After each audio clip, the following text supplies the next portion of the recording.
한 주 동안 하나님의 은혜가 우리와 함께했고 또 여전히 또 앞으로도 또 우리가 주님 만나는 그때까지 하나님의 은혜가 우리와 여전히 영원히 함께할 줄 믿습니다. 여러분, 축복하는 것은 하나님의 은혜를 우리의 삶 속에서 마음껏 느끼고 깨닫고 체험하는 복된 성도가 되기를 주의 이름으로 간절히 축원합니다.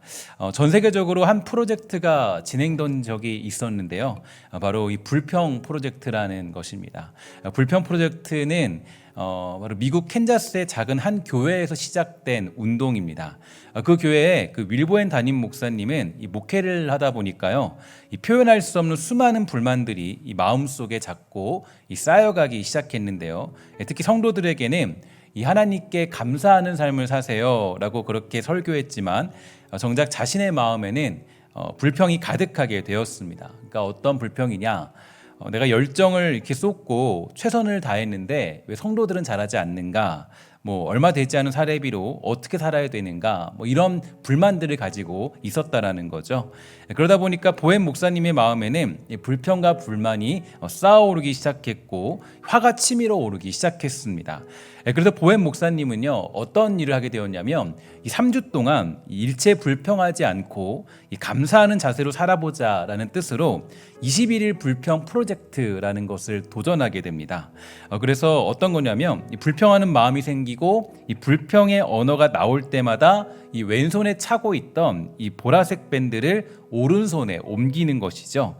그래서 어떤 환경 속에서도 이 불평불만하거나 원망하지 않겠다라는 결심, 그 결심으로 21일 동안 이 모든 성도가 동참하다 보니까요, 그 교회에서 아주 엄청난 혁명적인 변화가 일어났다고 합니다. 그리고 이 운동을 통해서 이 교회가 변화되었고 이 갈등 많은 부부 사이에 불평불만이 사라지게 되었고요. 그리고 감사와 찬양이 넘쳐나게 되었고 또 싸우던 가정에서 감사와 격려가 넘치고 직장에서 이 상사와 부하 간에 쓸데없는 신경전이 사라지게 되었다라는 그런 결과가 있습니다. 그리고 심지어 이 운동이요, 이 미국 전역에 퍼져서 80여 개 국가에서 612만 명이 참여하게 될 정도가 되는 놀라운 일이 나타나게 되었죠. 그러니까 우리가 우리의 입술과 우리의 생각 또 우리의 마음 속에서 특별히 입술에서 이 불평과 원망이 사라지기만 해도 엄청난 기적이 일어난다는 것을 우리는 알 수가 있다라는 겁니다. 사실 기적이라는 것은 일어나지 않는 것이 아니라 우리의 불평과 원망이 이 기적을 보지 못하도록 한다라는 것을 우리는 기억할 필요가 있는데요. 우리의 불평과 원망이 이 기적을 볼 수 없도록 만들죠. 그래서 우리는 이런 것들을 멀리하며 살아갈 필요가 여기에 있는 겁니다. 그래서 이런 것들을 멀리해야 되고 그것을 마음 밖으로 쫓아 버려야 되는 겁니다. 그렇지 않으면 이 불평과 원망은 어처구니 없는 일을 만들기에 충분한 일을 가지고 있기 때문이죠. 그래서 우리가 잘 보는 것처럼 이 앞에서 11장에서 봤던 것처럼 이 어처구니 없는 것으로 굉장히 그 불평하고 원망하는 것들을 살펴보게 되지 않았습니까? 사실 이제 그런 것들이 발단이 되고 발전이 되어서 오늘 우리가 보는 본문에서는 좀 독특한 일이 벌어지게 되는데요. 사실 지난 본문의 내용까지를 통해 본 것처럼 이스라엘 백성들은 이미 이 불평과 원망에 사로잡힌 그런 상태였습니다. 그러니까 이 말도 안 되는 것을 가지고 이 불평하기 시작했고 원망했고, 그것은 이스라엘 백성들에게 매우 만연한 그런 상태가 되어버리고 말았는데, 그러니까 그 불평과 원망은 오늘과 같은 불상사를 만들 수밖에 없게 된 거죠. 이제 오늘 본문을 보면요, 조금 재밌고 좀 독특한 이야기들이 나오게 되는데, 일단 이 미리암과 아론이 그 이스라엘 백성의 지도자로서 세움받은 모세를 비방하고 있는 그런 장면이 등장하고 있습니다. 이 성경에서 이 지도자를 비방한다는 것은 결국 하나님을 비방하는 것이고 하나님은 그것을 견디기 싫어하십니다. 그래서 민수기 12장은요, 모두가 이 내용에 집중되어져 있는데요. 그 중에서 오늘 우리가 읽은 본문은 12장에 이 서론격에 이렇게 잡혀져 있는데, 이 서론을 이해해야 12장 전체를 통해서 성경이 우리에게 말하고자 하는 메시지가 무엇인가에 대해서 우리는 깨달을 수 있기 때문에 오늘은 이 서론의 이야기를 한번 나누어 보도록 하겠습니다. 일단 이 벌어진 상황들에 대해서 한번 우리가 살펴볼 필요가 있고, 이들의 불평과 원망이 정당했는가에 대해서 한번 살펴볼 필요가 있다라는 거죠. 미리암과 아론이 지금 제기하고 있는 문제가 과연 정당한 문제인가, 과연 그것이 정당하게 불평할 만한 일이고 원망할 일인가에 대해서 살펴볼 필요가 있습니다. 일단 벌어진 상황을 보면요, 1절에 보니까 이렇게 되어 있습니다. 미리암과 아론이 모세가 구스 여자와 결혼한 것을 내세워 모세를 비방하기 시작했다라고 되어 있는데, 이 미리암과 아론이 이 모세를 비방합니다. 근데 비방한 이유를 보면요, 이 모세가 구스 여자를 취했기 때문이다라고 이렇게 이유를 대고 근거를 대고 있습니다. 이 말씀을 보면요, 여러분들 어떤 생각이 들죠? 특별히 여자분들은 아마도 그럴 수 있는 거 아니냐라고 생각할 수 있겠습니다. 왜냐하면 여자를 취했다라고 하면 어떤 느낌이 드냐, 이 모세가 마치 한 첩을 이렇게 얻어서 뭔가 한 여자를, 다른 여자를 얻게 되는 그런 느낌을 받기 때문이에요. 그래서 저도 겉으로 보니까 이 모세가 굉장히 그 인간으로서의 약점을 드러내고, 또 모세가 이 겉으로 왔을 때 이 첩을 하나 얻게 되는 그런 장면처럼 보이기 때문에 조금 이 어떤 우리가 그의 모습이 좀 그렇지 않은가 생각을 해볼 수 있어요. 일단 이 구스 여인이 누구인가에 대해서 의문점이 해결되어야 이 모세가 비방당할 이유가 정당한가에 대해서 답을 내릴 수 있는데요. 여러 주석들과 자료들을 찾아보니까 여기에 대해서 의견들이 굉장히 분분해요. 그래서 아까도 말씀드렸듯이 첫째로 이 구스 여인은 이 모세의 첩이었다라는 그런 추측들을 많이 하게 되죠.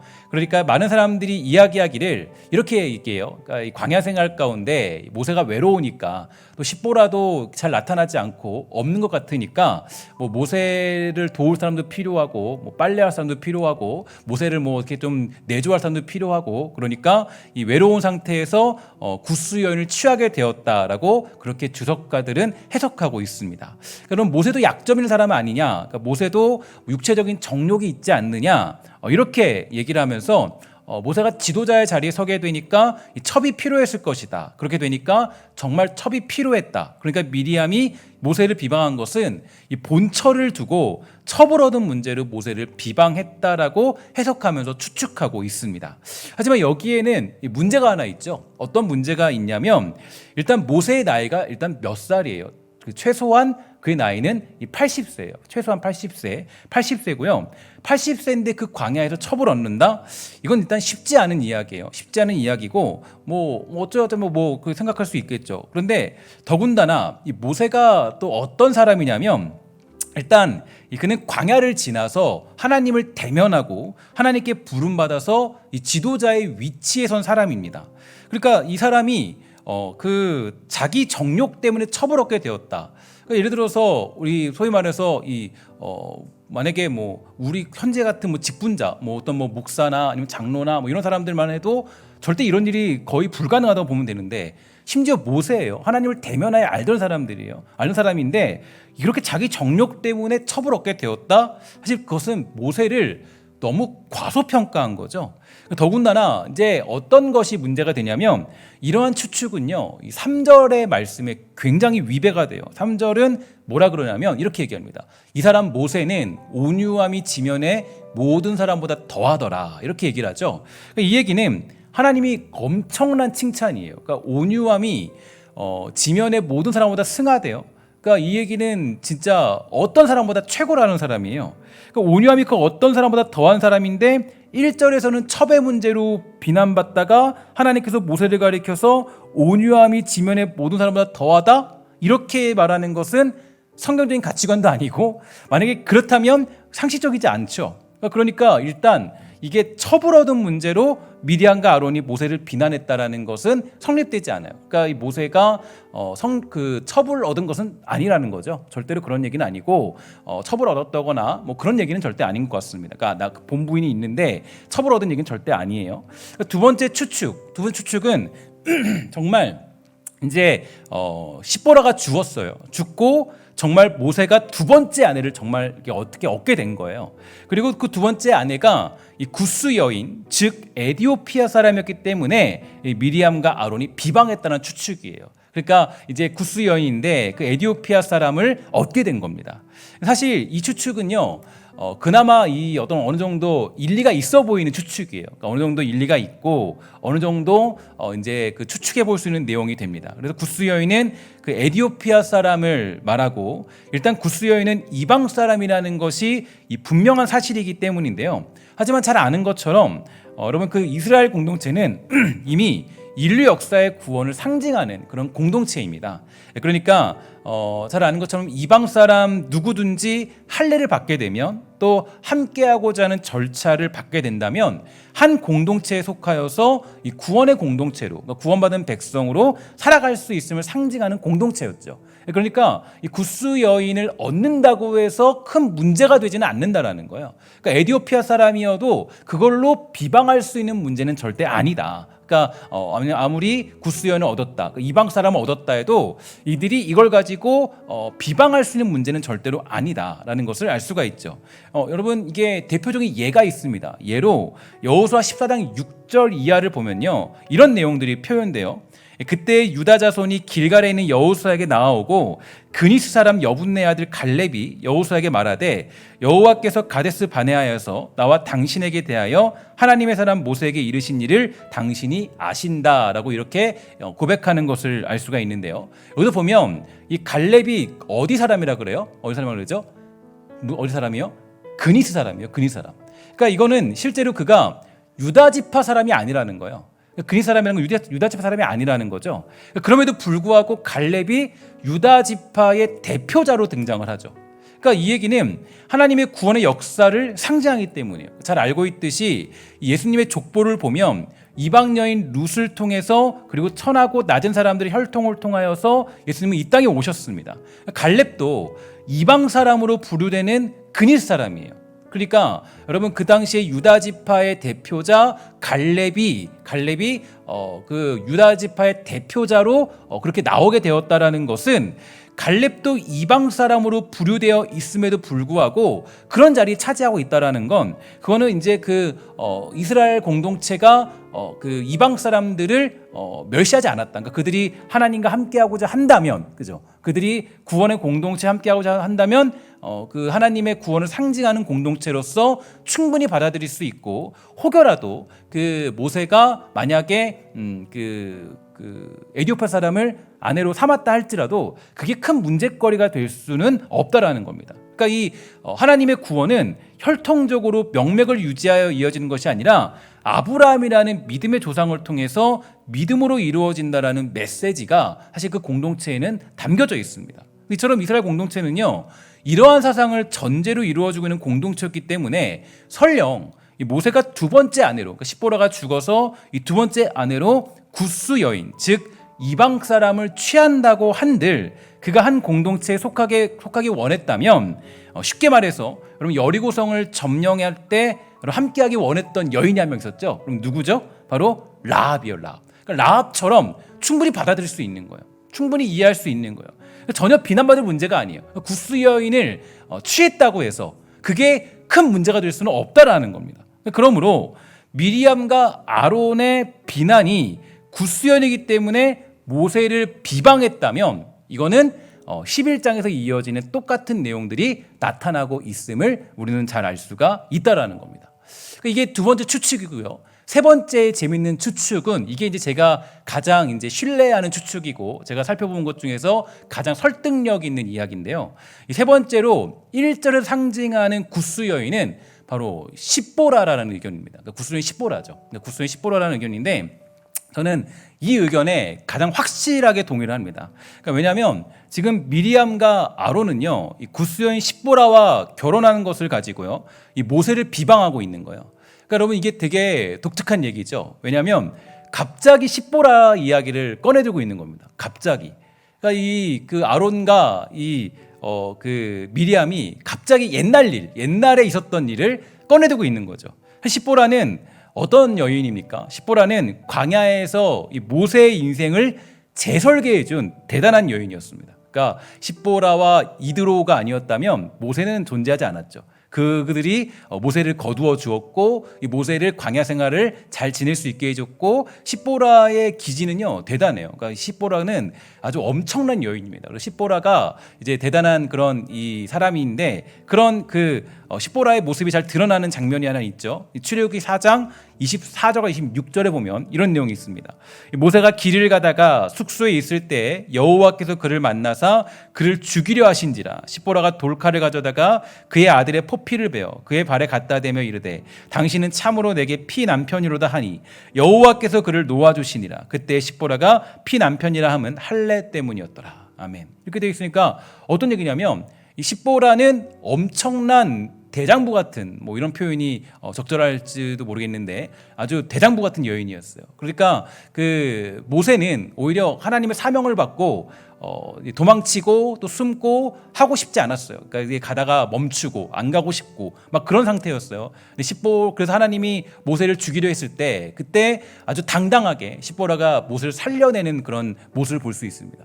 십보라는요 사실 대단한 인물이에요. 나중에도 보면 여러분 광야 생활에서도 여러분 아주 모세가 힘들어하고 어려워할 때 모세가 이제 이 사람들을 이 수많은 100만 명이 되는 사람들을 이끌어가는 게 어려워할 때 그 사람들을 이끌어갈 수 있도록 지혜를 준 사람이 누구예요? 십보라의 아버지 누구예요? 이드로죠. 이드로가 그렇게 해주죠.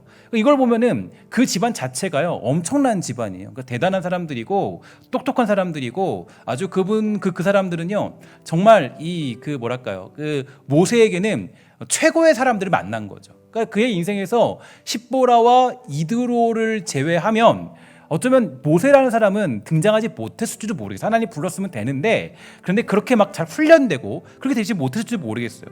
어쨌든지 간에 굉장한 여인이에요.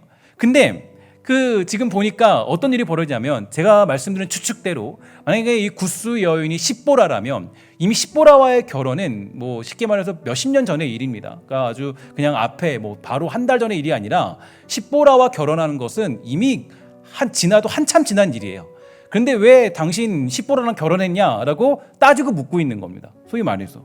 그러니까 왜 몇십 년 전에 벌어진 결혼 문제를 가지고 미리암과 아론은 이 모세를 비방하고 있는 걸까요? 이 부분에 대해서 제가 여러 주석들을 살펴보다 보니까 이런저런 말들이 있지만 이 칼빈 주석을 보면요, 칼빈은 다음과 같이 해석하고 있습니다.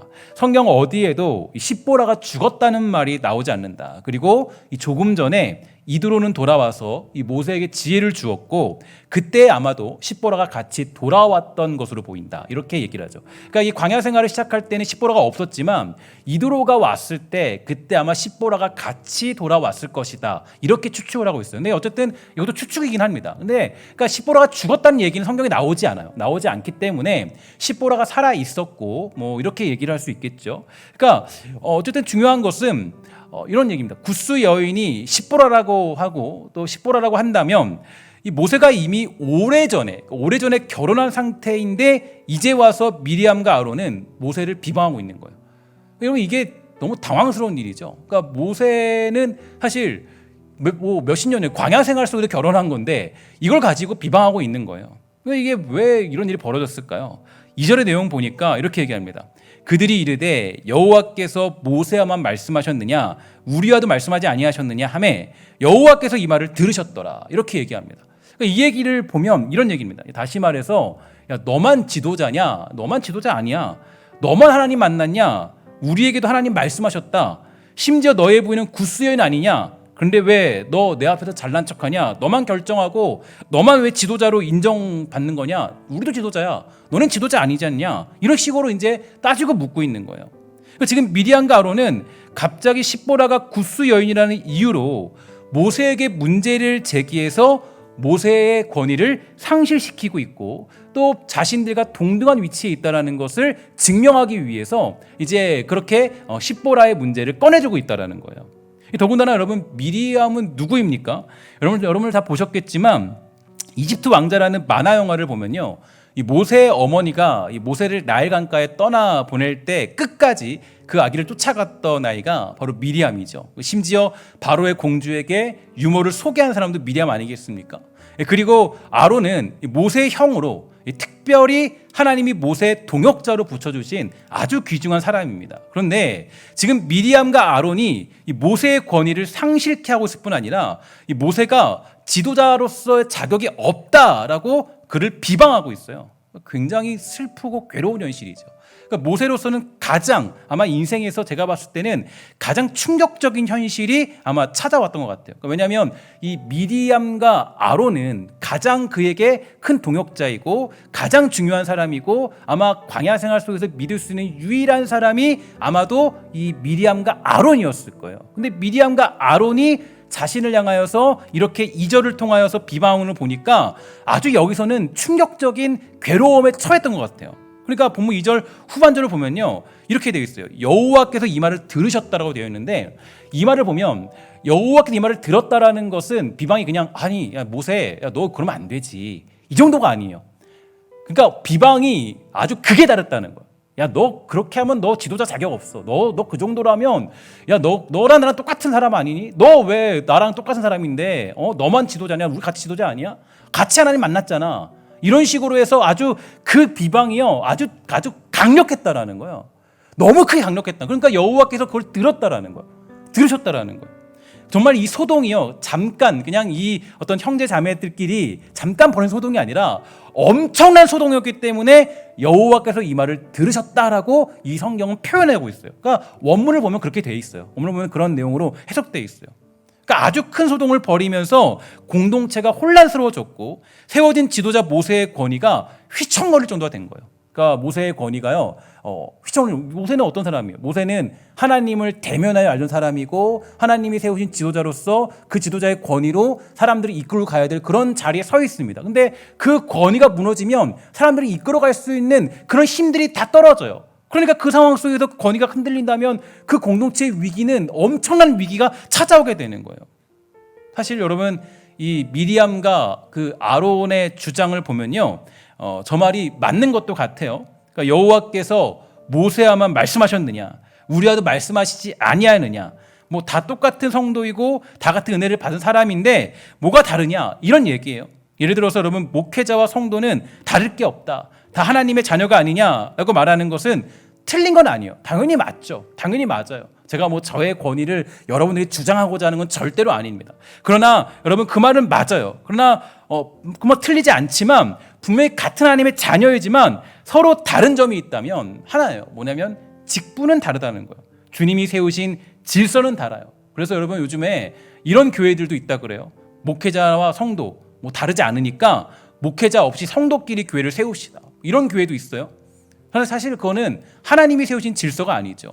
그러면 성경에 어떤 성경에도 그런 내용은 존재하지 않습니다. 그러니까 하나님이 세우신 질서가 아니에요. 언제나 하나님이 일하시는 방법은 리더자가 있고 신약에 와서는 언제나 사도로부터 교부들로부터 그리고 그것이 목회자들로부터 말씀이 선포되도록 되어 있어요. 이거는 교회의 역사가 증명하는 법이고 성경이 우리에게 전해주는 진리가 되는 거예요. 다만 여러분 그 뭐 암흑의 시대 가운데 이 천주교의 잘못된 교리로 인하여서 이 성직자의 권위가 하나님과 맞먹으려고 하니까 이 만인 제사장의 논리가 부각된 것이지, 이 미리암이나 아론의 주장처럼 야 너도 하나님의 말씀을 들었고 나도 하나님의 말씀을 들었으니까 너만 지도자인 척하지 마라, 나도 지도자이다 라고 하면서 그 지도자의 권위를 무시하라는 것은 절대로 아니에요. 그럼 다음 주에 보게 되겠지만 사실 모세의 권위를 하나님이 직접 세워주세요. 지도자의 권위를. 그리고 모세를 높여주시죠. 그렇게 질서적인 측면에서 직분의 역할을 감당토록 하나님이 허락해 주시는 거예요. 다시 본문을 조금 더 깊이 연구해 보면 지금 미리암과 아론의 도전은요 매우 강력하게 나타났습니다. 모세는 광야 생활에서 그리고 모두가 불평과 원망을 일삼는 상황에서 그래도 가장 믿을 수밖에 없었던 미리암과 아론이라는 동역자에게 아주 큰 배신을 당한 것도 모자라서 엄청난 비난까지 받고 있는 그런 상황에 몰리고 있었습니다. 그리고 2절은 말하기를 여호와께서 그것을 들으셨다라는 상황까지 벌어졌어요. 그 다음에는 어떤 일이 벌어졌을까요? 사실 이게 이제 정말 이게 재밌어요. 그러니까 성경은요 너무 제가 이 12장 말씀을 보면서 너무너무 재밌어요. 그러니까 민수기 말씀을 보면서도 재밌고 하나님의 일하심은 너무 놀라워요. 너무 놀라운 게 왜 놀랍냐면 이게 12장이 그냥 뭐 벌하고 끝나지 않거든요. 그 하나님의 선하심이 막 드러나는 장면들이 막 나타나요. 그러니까 나중에 다음 주에 보게 될 텐데 오늘은 이 어떤 장면을 보게 되냐면 여러분 그렇잖아요. 여러분 우리가 모세와 같은 일들을 만날 때가 있잖아요. 그러니까 모세와 같은 상황에 처할 때가 있잖아요. 그러니까 여러분들도 어떤 사람들에게 뭐 나도 모르게 원망과 불평을 들을 때가 있고 여러분들도 이런 상황에 처할 때가 있잖아요. 그러면 우리는 그때 어떻게 되느냐, 그 상황이 어떻게 되느냐가 나타나는 거예요. 그러니까 우리도 살아가다 보면 어쩔 수 없이 이런 상황에 처할 때가 있어요. 그러면 그때 우리가 어떻게 하는 게 최선이냐라는 것을 볼 수가 있는데 사실 이 12장 3절이요. 정말 우리에게 가장 중요한 12장의 핵심적인 내용입니다. 다른 것보다 제일 중요한 내용이 3절에 있어요. 그러니까 가장 중요한 구절 중에 하나가 3절인데 우리 3절 말씀을 우리 함께 한번 읽도록 하겠습니다. 시작. 이 사람 모세는 온유함이 지면의 모든 사람보다 더하더라. 아멘. 이 말씀을요. 이 쉬운 성경으로 보면요 이렇게 되어 있어요. 모세는 매우 겸손했습니다. 모세는 땅 위에서 가장 겸손한 사람이었어요. 이렇게 되어 있습니다. 그러니까 사실 제가 이제 가장 고민스러웠던 게 3절이었어요. 왜 3절이 등장했을까? 1절, 2절을 보면 3절이 갑자기 툭 튀어나온 거예요. 3절은 전혀 1절과 2절과 어울리지 않은 내용이에요. 왜 3절이 나왔을까? 3절이 왜 나왔을 것 같아요? 저 고민을 곰곰이 해봤어요. 왜 그랬을까? 3절이 왜 나온 거지? 3절이 도저히 1절, 2절과 봤을 때는요 문맥상 이해가 가지 않아요. 왜 나온 거야? 그래서 제가 이게 도저히 제가 일주일 동안 묵상하면서 3절은 도대체 왜 나왔을까? 3절은 도대체 하나님 왜 여기에 섰을까? 왜 여기서 뭔 얘기가 나올까? 고민했는데 이 묵상하고 고민하면서 깨달은 것은 아마도 모세는요 이 자신과 가장 가까운 사람 이 미리암과 아론의 비방 속에도 겸손하게 하나님의 뜻을 구하며 하나님께 엎드린 것으로 보여요. 그러니까 이 비방이 아주 극에 달한 거죠. 그러니까 미리암과 아론이 자신에게 가장 심각한 비방과 가장 힘들고 어려운 그런 상황이었는데 그때 모세가 이제 막 분노하고 격하거나 막 미리암과 아론과 막 옥신각신하고 막 다투거나 막 어떤 이유를 대고 막 여러 가지 얘기를 한 게 아니라 그냥 하나님께 엎드린 거, 하나님께 맡긴 거. 하나님께 그냥 뭐 어떤 말도 하지 않고 그냥 뭐 어떤 얘기도 하지 않고 그냥 하나님께 엎드려서 하나님께 모든 걸 맡긴 거예요. 이게 그래서 뭐라고 하나님이 얘기하는 거야. 야, 이 사람은 온유함이 바로 그 지면의 모든 사람보다 승하더라, 더하더라 이렇게 되어 있는 거예요. 그러니까 여러분 우리가 살아가다 보면 그럴 때 있잖아요. 여러분들과 제가 살아갈 때 보면 여러분 우리가 이런 불평과 불만을 들을 때가 있어요. 뭐 자녀한테 들을 때도 있고 사회에서 들을 때도 있고 심지어 교회에서 들을 때도 있고 여러분들이 어떤 뭐 남편이나 아내한테 들을 때도 있고 수많은 일들을 들을 때가 있어요. 그럼 그때 여러분과 제가 해야 될 일은 어디에 있냐면 바로 이 모세처럼 온유함이 지면이 승한 사람처럼 하나님께 모든 걸 맡기는 거예요. 그러니까 그래서 하나님이 여기서 3절에 보면 이렇게 얘기하는 거예요. 그 심각한, 그러니까 아주 여러분 우리가 누가 나를 비방하면요, 그 지금 말도 안 되는 얘기잖아요. 십보라라고 했을 때 20년, 30년 전 얘기를 꺼내서 아니 야 너 왜 그 말도 안 되는 여자하고 결혼한 거야? 그거를 30년 전 얘기를 가다가 꺼내고 있으면 이 미칠 노릇이잖아요.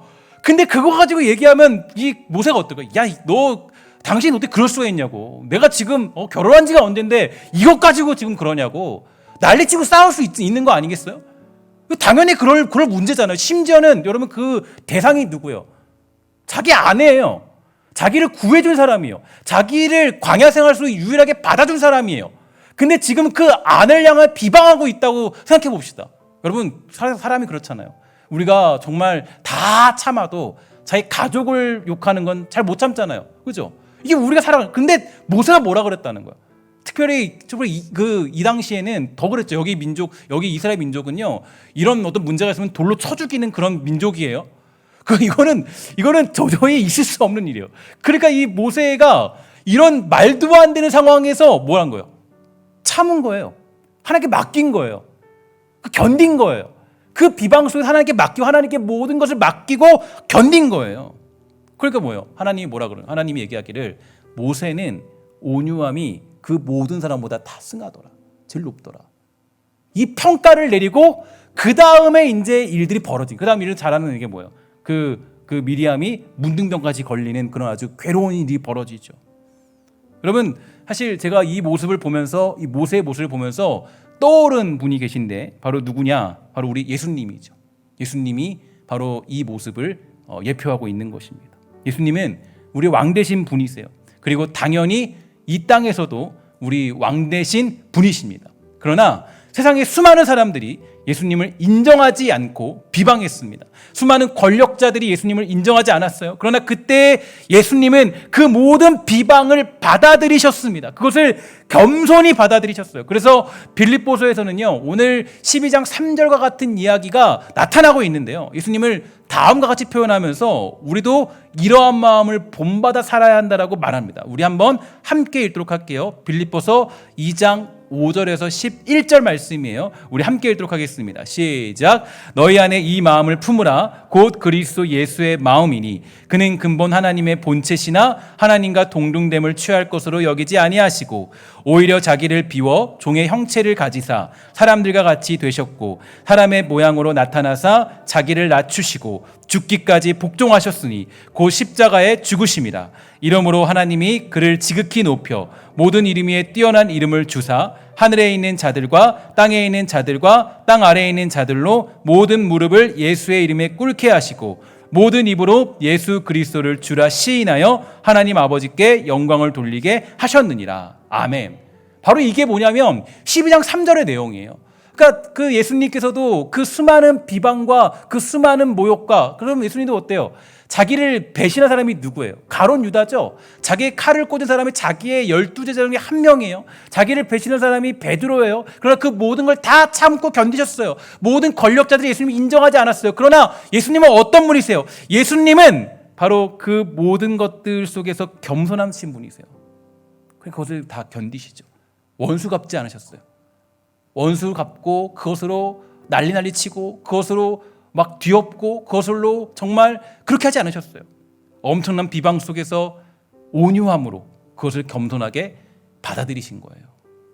자기를 낮추시고 죽기까지 복종하셨고 십자가에 죽으셨습니다. 그러니까 어떤 일이 벌어져요? 하나님이 그를 지극히 높여 모든 이름 위에 뛰어난 이름을 주신 겁니다. 이게 바로 주님의 권위가 높아지는 비결이었죠. 여기서 우리는 마지막 결론을 이제 얻고 말씀을 정리할 수 있습니다. 여러분, 원망과 불평을 만났을 때, 여러분 다 그래요. 여러분들과 제가 살아가면서 이런 걸 안 만날 수가 없어요. 저도 마찬가지예요. 저도 이런 걸 안 만날 수가 없죠. 저는 특별히 담임 목회자이기 때문에 더 안 만날 수가 없어요. 안 만날 수가 없죠. 우리가 인생 속에서 안 만날 수가 없어요. 저도 이런 일들을 만나게 되겠죠. 그리고 나를 비방하는 일들을 만났을 때, 여러분 비방하는 일들, 여러분 비방을 만날 수 있죠. 그죠? 여러분 요셉도 보세요. 요셉도 보면 정말 말도 안 되는 일을 당하잖아요. 요셉도 보면 그 자기가 하지도 않았는데 그런 일을 당하잖아요. 만나잖아요. 그때 어떻게 할 거냐? 그때 어떻게 할 거냐? 그러니까 그때 저도 고민스러워요. 그때 어떻게 할 거냐? 그때 우리는 어떻게 되냐? 아, 나 안 그랬어요. 나 아니에요. 물론 그럴 수 있죠. 다 그럴 수 있죠. 정말 자신을 밝혀내고 증명하고 그럴 수 있죠. 그런데 오늘 본문의 3절은 우리가 취해야 될 자세가 있습니다. 자세가 뭐냐면 이거예요. 온유함으로 하나님께 엎드려 주님께 모든 것을 맡기라. 그러니까 이게 정말 중요한 우리 삶의 메시지예요. 그러니까 오늘 그 새벽에도 강도사님이 설교하면서 얘기했지만 인생 살면서 넉넉함들이 있어야 돼요. 그죠? 이해하는 력이 있어야 돼요. 넉넉함들이 모든 일을 만났을 때. 저도 그래요. 이런 것들을 만나게 되면 하나님 앞에 엎드리고 또 그 사람 앞에 용서를 구하고 엎드리는 모습들이 필요한 거죠. 그게 우리가 살아가는 그리스도인의 모습이에요. 우리는 살아갈 때 이게 승리하는 방법이에요. 우리가 승리하는 방법은 다른 방법이 아니에요. 우리가 승리하는 방법은 우리가 승리하면 하나님께 맡기고 내가 죄인임을 인정하는 거. 이게 우리가 살아가는 삶의 방식들이에요. 그리고 그렇게 하면 언제나 제가 금요일에 때 말씀드렸지만 우리의 감사가 어디 있어요? 우리의 진짜 감사는 결국 주님 만날 때 있는 거예요. 결국은 진짜 감사는 제가 우리는 여기는 지금 여러분들은 그냥 긍정적인 강연 들으러 온 곳이 아니에요. 여러분들이 여기 와서 그냥 잠깐 감사 메시지 몇 개 찾아가지고 오늘 감사 몇 개 이거 찾기 위해서 온 게 아니에요.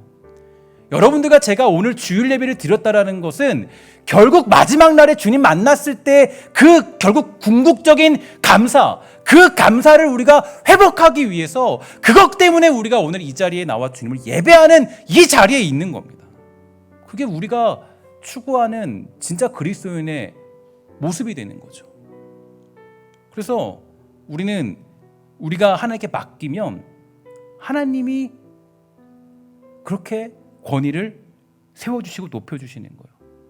그리고 다음에 보면요, 여러분들이 오해하실까봐 그냥 그래서 하나님 권위를 세워주는 게 미리암이 벌 받고 끝났다.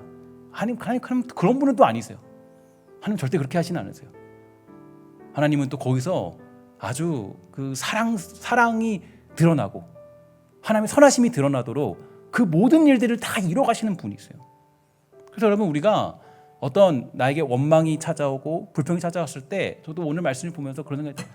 발끈할 필요 없고 거기에 대해서 끌려다닐 필요 없고 거기에 대해서 내가 누군가를 미워하면서 정죄할 필요 없고 죄를 저질 필요 없다. 뭐 하면 되냐? 하나님 앞에 엎드려서 하나님께 내가 용서 구하고 하나님께 은혜를 구하면 되는 거다. 그게 하나님이 주시는 은혜의 모습이고 그리스도인의 자세인 거예요. 예수님 그러셨잖아요. 예수님은 그 모든 인류의 모든 죄를 자신이 짊어지고 십자가 지시고 죽으셨어요. 사랑하는 여러분, 때때로 저와 여러분들은 이런저런 사람들, 때로는 가족들에게, 주변 사람들에게, 믿었던 지인들에게, 아니면 이 사회 구성원들에게 이런 불평과 원망을 들을 때가 있습니다. 그러나 그때에 저와 여러분들이 승리하는 길은 바로 모세처럼 하나님께 모든 것을 맡기는 것인 줄 믿습니다. 여러분, 혹시 내가 발끈하고 내가 해결하려 하고 그 문제를 뒤집어 엎으려고 하는 것이 아니라 여러분들과 제가 하나님께 맡길 줄 아는 믿음이 있게 되기를 주의 이름으로 간절히 부탁을 드리겠습니다. 그럴 때 하나님이 그 일을 하시도록 엎드리는 것, 그게 바로 우리가 가져야 될 자세죠.